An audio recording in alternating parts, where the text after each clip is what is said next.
let the good times roll. It's almost been a month since Saints Row 2022 released, and people either like it or hate it. There seems to be no in between. I previously made a review video where I said 5 good things and 5 bad things about the game and gave a final score at the end. However, in this video I want to discuss the self-censorship that is in Saints Row 2022. For starters, let's talk about Freckle Bitches. Freckle Bitches is a fast food restaurant that was present in Saints Row 1 and Saints Row 2. It was a parody of Wendy's. In Saints Row 1 and Saints Row 2, you could order foods and drinks to restore your health via Freckle Bitches. However, in the new Saints Row game, you can't order foods and drinks to restore your HP, and they completely rebranded Freckle Bitches to FBs and changed the name and logo. Deep Silver Volition changed the name and logo to not offend women. That's the only logical explanation I can think of as to why they went soft. Luckily, a modder by the name RGB Panda created a mod that replaces FBs with Freckle Bitches on PC. I mean, look at this. This fits in the Saints Row universe way more than FBs. And Rim Jobs, a car mechanic store that's present in Saints Row 1, Saints Row 2, Saints Row 3, Saints Row 4, was changed to Gym Robs in the reboot. Rim Jobs is a sexual innuendo and sounds way much better than Gym Robs.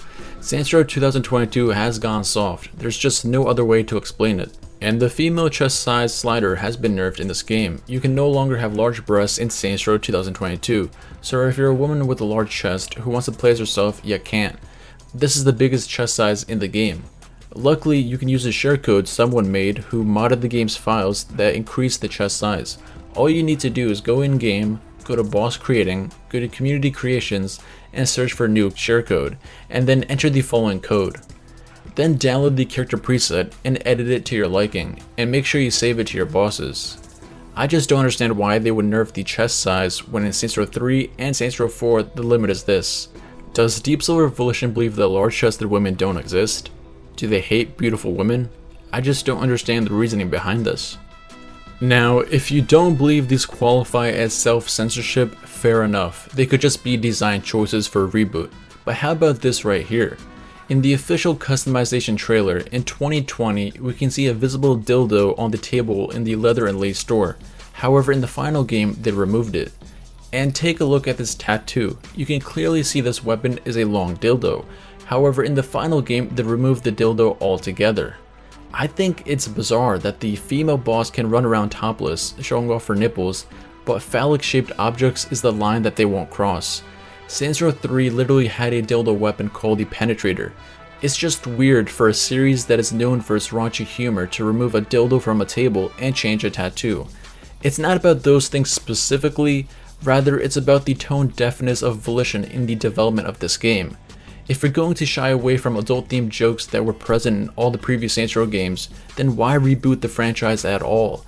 It seems Volition just used the Saints Row brand name for this game to just sell more copies because they tried making their own game series before, with Agents of Mayhem, and that game didn't sell well. Regardless of what you believe, whether this is self-censorship or just design choices, we can all agree that the new Saints Row game has changed their tone. The tone is now akin to Marvel movies. Even though this game is rated M for mature, it seems Volition made these changes because they know children are the largest target audience for video games. I don't know if Volition is out of touch with their fans, or they're scared of the backlash on Twitter, or their publisher told them to make these changes, or that THQ Nordic told them to tone down the adult themes. It could be any of these 4 options. However, the fact that the developers changed Rim Jobs to Gym Robs makes me feel like the developers were embarrassed to be working on a Saints Row game. The golden age of video games is over, my friends. Expect future video games to tone down their humor. We can already see it happening with Grand Theft Auto 5. Let me know in the comments below what you think about the new Saints Row game. Do you like it? Do you hate it? And do you think that Deep Silver Volition is out of touch with their fans? Or do you believe that this is something out of their control? This is something that the corporate folks at THQ told Deep Silver Volition to do? Let me know in the comments below. And thank you for watching. Lake Park seemed dark, silvery moon is shining through the trees. Cast to me you, sound of kisses floating on the breeze. Act 1,